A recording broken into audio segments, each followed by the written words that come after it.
Welcome back into the Scuffle Show. On today's episode, as always, we have Nick Swinmurn, Tatiana Suarez, and myself, Buster Scher, ready to recap our picks, see who leads who on the leaderboard. Tatiana coming into last week's episode had an 8 straight prediction win streak. I was on a bit of a tumble. Nick was doing somewhere in between, but I think a great place to start would be to review some of last week's picks. What do we have? The first pick, which was Robbie Lawler, Nick Diaz. Now there's a reason I didn't want to start there. You guys caught me. I tried my hardest. I'm more than happy to start on that one. I was actually no one wants to be wrong first to start the show. It sets a bad precedent. Literally like in awe of the output that these men were putting out there. And, I have to say, Nate's boxing looked pretty good. Nick's boxing looked pretty good. Everybody was talking smack about his shadow boxing, but he looked good. I just think Lawler put the pressure on him. He had a good game plan. He kept him on his back, back leg, and he just had him on his heels the entire time. And when you do that, it makes someone tired, especially when they've been off for 6 years. I don't know if it made him. I think he seemed tired to me, like after a certain amount. But I think his nose ultimately, I just think his nose was really bad. I don't know if he had something like the rounds prior, but it seemed to me like because I think Lawler hit him with the uppercut and messed his nose up pretty good. So I thought that it was a really fun fight to watch, and Nick still got the skills. It was clear right away he didn't come in with the conditioning, whether it was like he said, a short camp, a lack of motivation, or an injury. You could just tell he's getting a little tired, and just by looking at him, you knew this is like I was thinking 5 rounds was not a good idea for this fight, right? Like, in fact, when I was like, let's just get these guys out of there in 3 rounds, exciting fight, nobody gets hurt, and move on. Did you notice? I thought when he went down, I thought it was his knee, and he had like a little bump that popped up under his knee. But then, and I was thinking, that was why he didn't get up is his knee. But then when he got up, he was walking fine. So I guess it probably was just like, I don't want to get punched in the nose again at this point. I've done what I came here to do. No point in, Robbie Lawler standing in front of you throwing bombs is probably more people should at that point say, okay, there's no coming back from this. Let me just step out. Heading into that fight, when it first started, I just immediately thought there's no way that this thing lasts. And then, Nate just kept Nick he kept getting punches out. Like I didn't from looking at him, I didn't understand how he was continuously able to rattle them off. Well, he throws them like from different angles. He throws them. It's just steady, like different angles. He seems to find the openings. He knows how to move. He was hitting a punching bag on like to me the whole time. It seemed like to me it reminded me of like Dutch drills. I don't know if you guys are familiar with Dutch drills, but Dutch drills are like you go and then I go, and then you go and then I go. It's like you get off a combination, then I'll get off. That's kind of how it seemed to me. But then also I felt like Robbie does such a good job at using his hands to block, and he kind of goes with the punches that Nick didn't hurt him with any of the shots because Robbie just was kind of like taking him, and Robbie's just a tough guy. So I think he was just able to withstand it, and it just tired Nick out. Nick just kind of blew it. Like he was on a punching bag that doesn't get hurt, no punching bag gets hurt. That's the point. The conditioning wasn't there on top of it, right? Well, he did his signature. He drops down that body shot or liver shot or whatever it is, and historically, I thought he was gonna get him with those. Yeah, but it was just a little. It was probably just a little slow. So slow. Yeah. So I think it was so slow. You could tell that Robbie thought like these punches are bothering me a little bit. His face was getting red. It wasn't pleasant to get punched, but he didn't.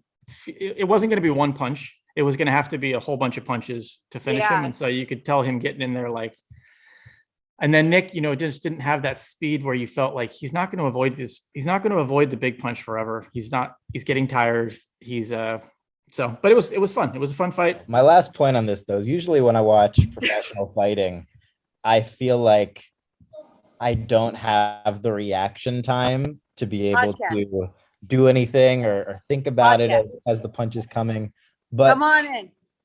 Then when I watched that, I felt like I could have reacted. It was just that slow. And I felt like if I was in there, I would have been able to at least dodge. I feel think like it would have. Yeah. I want to be honest here, Buster.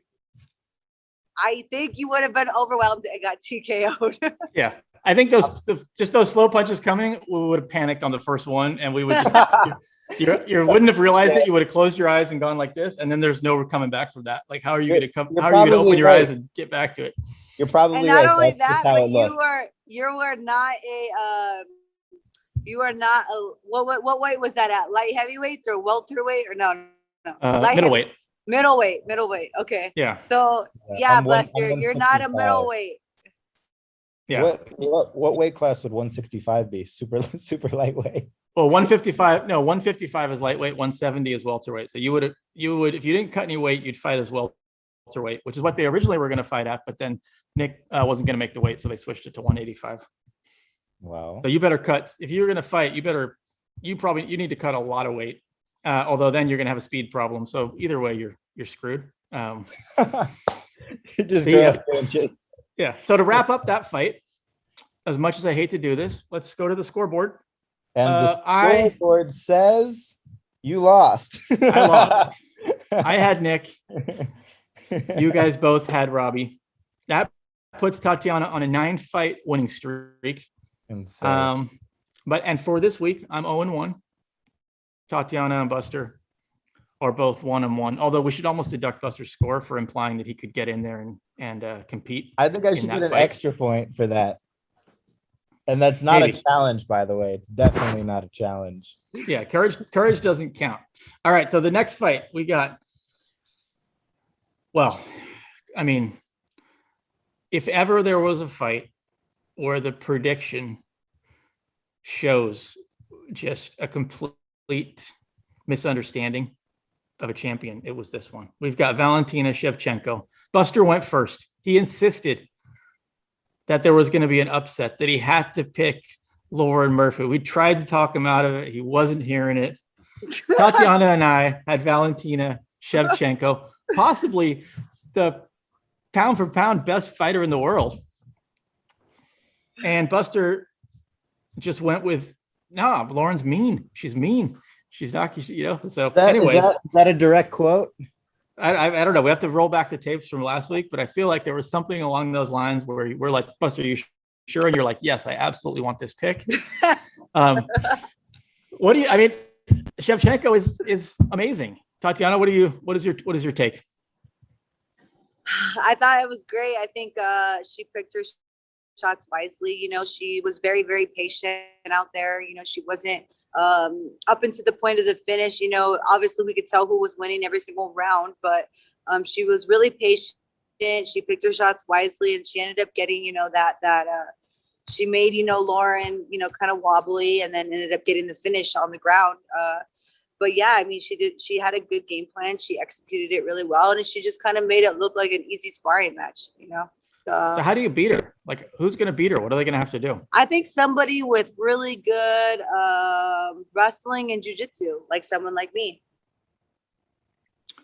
There you heard it. I'm ready here first. I'm ready to watch this. So who has she fought? Has she had a fight where she's been taken down a lot?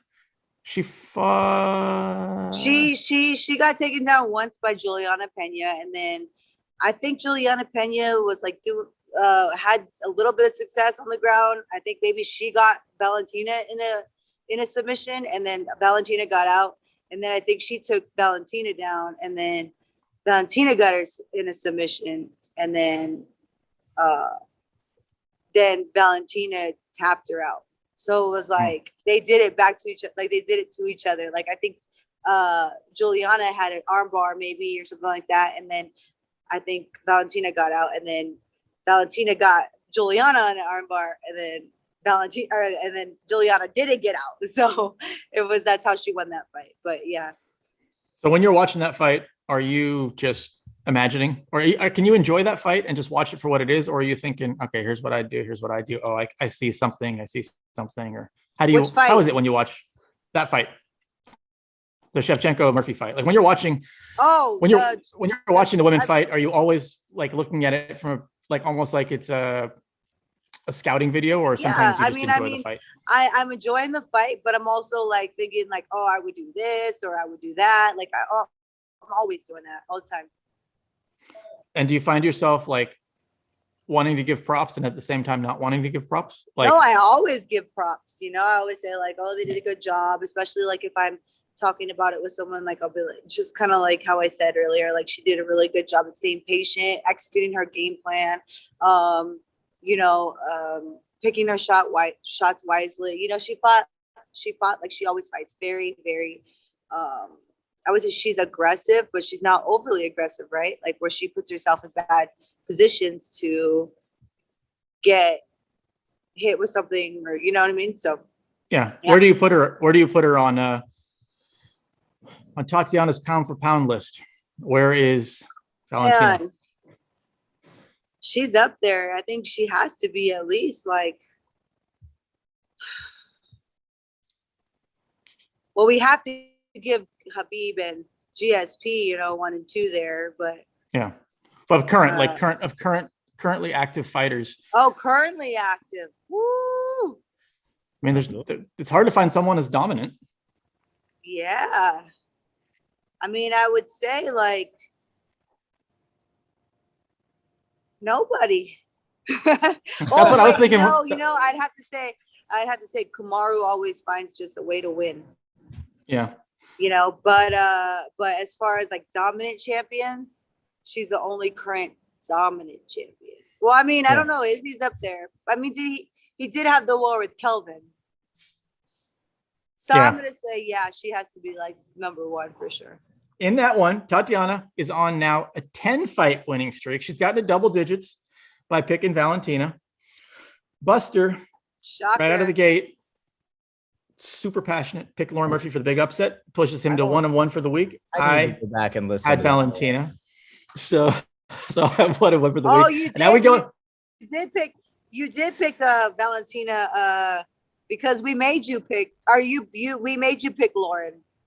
Yeah, Buster. Yeah. Oh, you had no choice. It was decided because I couldn't decide between Nick and Robbie. My head and my heart were battling, and we decided that you would take Lauren. Because in my head, looking at both their statistics, I know that there was no way that I would have picked Lauren. So because we were talked about if we all picked whatever it was, 16-1 favorite, it was going to be irrelevant. All right, the main event, which was unbelievably exciting, and I just felt rattled after watching it. Come on, Nick, that was like the worst. Like that was one of the best title fights we have ever seen. It was unbelievable, but it was just like, I hate watching people take so much damage. I just can't. I feel all like shaky afterwards. Like what is happening but it was absolutely unbelievable. The entertainment was there. It was insane. It was, if there was any question of either guy's heart, either guy's abilities, it was like absolute insanity. And it was nice to see. I got to make room for my buddy during this part.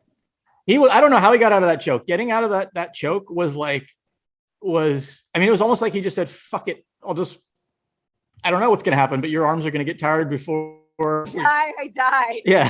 Pretty much. Over 300 total strikes and 250 significant strikes in 5 rounds. Like it's just. And when Ortega so beat up, and obviously it sucked, the headbutt was kind of the initial damage in the very beginning, but like so beat up, yet I don't remember watching a fight where one guy was so visibly beat up, but still seemed so dangerous. It just felt like if he goes to the ground, he's going to somehow find himself he's going to put on a submission so fast that we can't quite figure out how it happened so fast. It's not even one of those, like the commentators don't even have a chance to say, oh, he's setting up. It's more just like, and they're going to the ground. Oh, he's got him in a triangle. It's like, what the hell? Or, oh, he's got him in this. It was amazing. It was really a fight, one of those fights where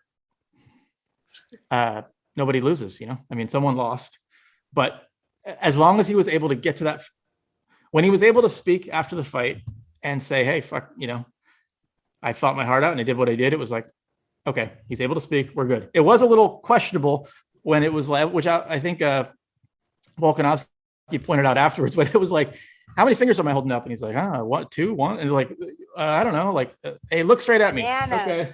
Yeah. And then he came back from that and like, it was amazing. I really enjoyed it. I think Volkanovski got a lot of respect, and Ortega, like, there's no question about, if there ever was a question, there's no question about either of them ever again. What did you think, Tatiana? I don't think anybody's ever questioned Brian Ortega's heart. If you look at all of his fights, you know, he's had fights where he was losing, and then all of a sudden he comes back and wins a fight, you know, like that guy just finds ways to win, and you could never count him out. He's one of those guys that will make you work for every single dollar that you made that night, you know, like, and, well, the champ questioned his heart and then obviously took it back afterwards and said, okay, I was wrong for that. Like I mean, I can't believe he would ever. Like, I mean, you know, like, I don't think that's never something I've ever questioned when it came to like Brian Ortega, you know? So I just, I mean, I think that's just because Volkanovski had never fought him, and he had all these reasons to dislike him because, you know, they were kind of talking trash to each other back and forth. But when you get in that octagon and you share the octagon with someone and you slug it out, there's just, I don't ever understand how afterwards you don't respect that person if they like made you work hard, like that fight, you know, like it's one of those things where it's like, the beef should be squashed after that, you know, and it seemed like it was, to me. But yeah, I think it's amazing how Alexander Volkanovski could stay that calm in 2 tight chokes, and it shows the level and shows the champion mindset that this man has, because he's just that strong mentally. And if you think about it, he was in a battle too. So after that 3rd round where he got in a submission, then Brian was over there concussed, I'm sure of it, after all that ground and pound. And then, you know, that the round ends and they have the doctors over there like, oh, you know, how many fingers am I holding up? And Brian can't really figure that out. But Volkanovski's like, you know what? He's ready. I'm ready. You could see him in between rounds, like pumping himself up to redo the round all over again. Like he's ready for battle. I mean, I'm telling you, these guys are like modern day gladiators. Like it sends chills down my spine because it's just like so motivating to know that these guys are that mentally strong. Because he didn't want to. It's so easy to give up in fights that tough. You know, and he didn't want a doctor stoppage. You know, he wanted to win. He wanted to win by winning. I don't even think he was calm in those chokes. I think he's just so determined. Like it wasn't even like, oh, I'm calm. He might have been panicking, but he's like, I want to win so bad. I'm just not gonna I'm not getting submitted. It was kind of weird. It was like kind of weird to watch. It wasn't. To an extent, you have to stay calm in any submission. Like if you panic, you're gonna tap because you start getting worried. So mentally, you have to stay engaged. You have to be like, okay, I'm in this choke, but I gotta win. So how am I gonna get out of the choke, right? Yeah. What could me and Buster do? That is calm mentally. Yeah. What could me and Buster or any average person do to, on some really low level, simulate the panic and anxiety of being in a submission? Like, would we have to just like jump off a cliff, run like sprint as fast as we can until we're gonna have a panic attack, and then start doing push-ups or burpees? If you go in a pool and you hold your breath for a certain amount of time, that's kind of how it feels when you start losing your air, right? You start seeing black, you start seeing stars, and then all of a sudden that's a terrible feeling. I hate that feeling. It's like I'm like I can hold my breath forever, and then it's like from 1 second to the next, it's like I'm going up. It's not like maybe I'll go up in a minute. It's like I'm fine. Oh fuck, I got to get up before I drown.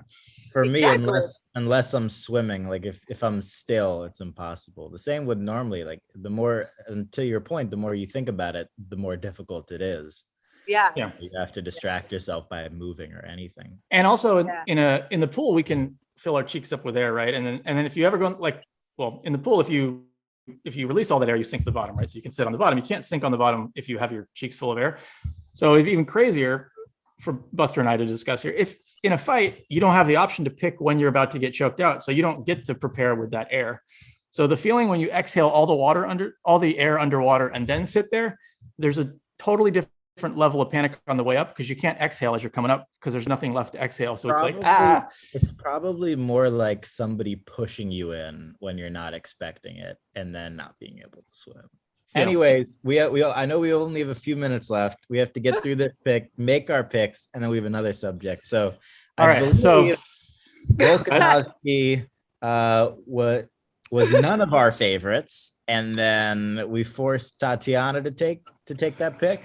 Tatiana was refusing to pick because she didn't want to pick as she does because she likes both guys. And so whether it was her way of mind tricking us into forcing her to take Volkanovski without actually having to pick, or whether she just randomly got one because we both picked Ortega, Tatiana went to 11-0.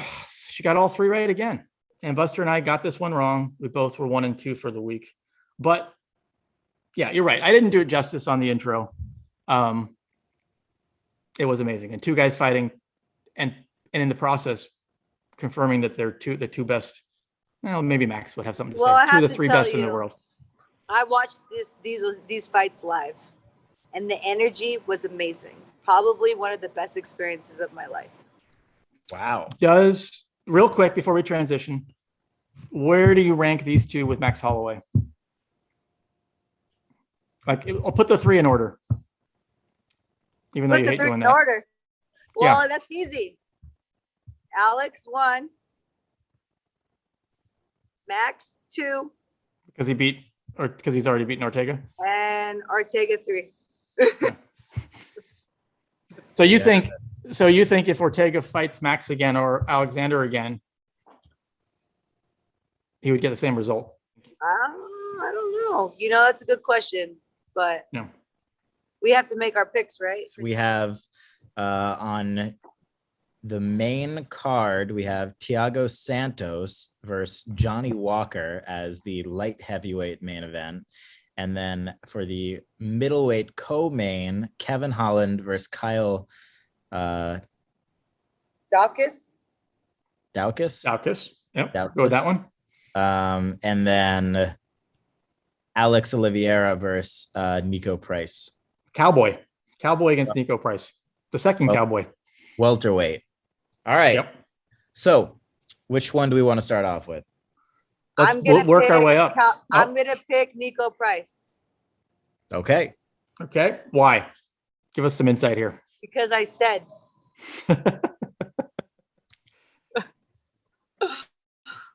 All right. Well, Buster, we're not going to be able to use Tatiana's insight to figure out our picks. I think she's trying to, she's like determined to keep her both winning streaks alive. And she's not going to share any information with us until after the fights. So who you got, Buster? I'm going to go. It's hard to pick against Tatiana, but as they say, the winning streak has to end at some point. So I'm going to go with Alex Oliveira on that 22-10. You got to say his name correctly if you're going to pick him. Cowboy Oliveira. I happen to also be who has had some crazy fights and made some great comebacks. So going with that pick for my first. I'm not going against Tatiana. I'm going Nico Price. I don't have a strong opinion either way. So I'm gonna try to capture some of that magic. All right. And then we have Kevin Holland versus Kyle Daukaus. I'm going with Kevin Holland. Kevin Holland, I know he went to AKA for at least a couple days to work on his wrestling, but I'm not sure how committed he was when he realized. My pick rhymes with Holland.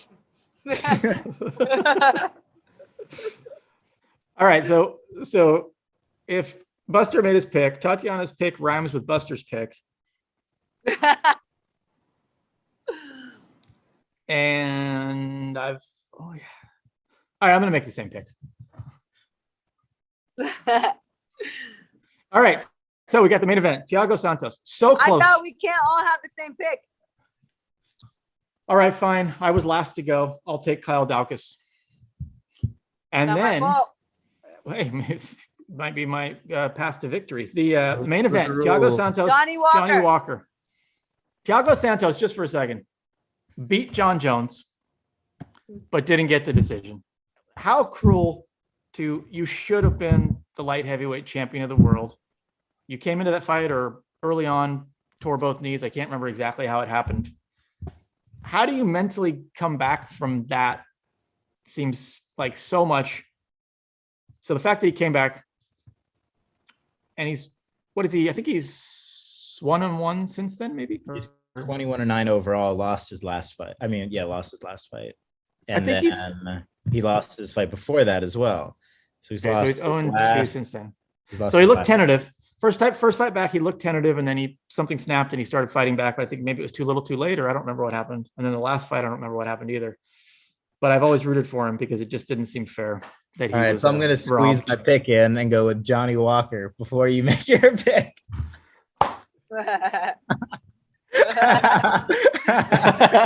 that means you have to pick Santos. I got to pick Santos. And the problem is Santos is very, very hittable at this point, and he's willing to take the shot. And Johnny Walker is younger and longer and going to hit him.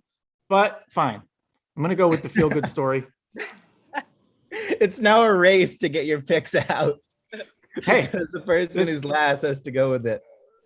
True, but we don't know because Tatiana's streak might come to an end, and you might be racing into losing picks. I have a feeling all right. Tatiana's going to be 14-0 after this one. Just a gut feeling. I feel like Tatiana's got I feel like there's people milling around at this set location. She actually has it's making her a little. She's holding back a little bit, whereas she's not as extroverted this time. She's got people around, and she's thinking like, I'm not gonna share my thoughts. It's either that or she just really doesn't want to help us make our picks at all. We're wrapping some of her picks in like a very nice package for her. I mean, at the end of the day, we're a team, right? So I think as teammates, we should be getting some suggestions to make us all look good. But when the tides turn, I'm not sharing my picks with you guys either. I'm going to just come in and I'm going to say a last name only. That's going to be my pick. And you guys will have to business only on the Scuffle show. Sometimes I'm just going to blink twice, and you guys are going to have to figure out what my picks are. So, last topic before we got to run. Should Tatiana launch an NFT project? I mean, Buster launched one. I'm working on one. I feel like Tatiana should launch one. And I think what it should be, I had an idea on the way to the show today. Tatiana should get out a piece of paper, grab a Sharpie, and she should illustrate a quick drawing. It could be abstract. It could be stick figures. It could be whatever of each of her fights. And I think we should mint that as a 1-of-1. So you can just go through your fights and say, fight number 1, what comes to mind, draw it. Yeah, and then we'll launch that as an NFT project. I think it's a good idea. And the utility is they get the original drawing or something like that. The utility is they get to subscribe to Tatiana's betting service. They get to listen to the social show. Yeah. No, I think at the end, like there could be some utility. There could be something down the line, which she can define later. But I think we should do that. So Tatiana, if you find yourself with some free time, I think you should, I think we should launch it. We can call them, or you could do whatever you want. You could draw a character that reminds you of each of your fights. And we're going to get Tatiana, we're going to get NFTs synonymous with the T in NFT is going to stand for Tatiana. That's our goal. We're bringing her into the 21st century. Non-fungible Tatiana. Yeah. All right. So next week.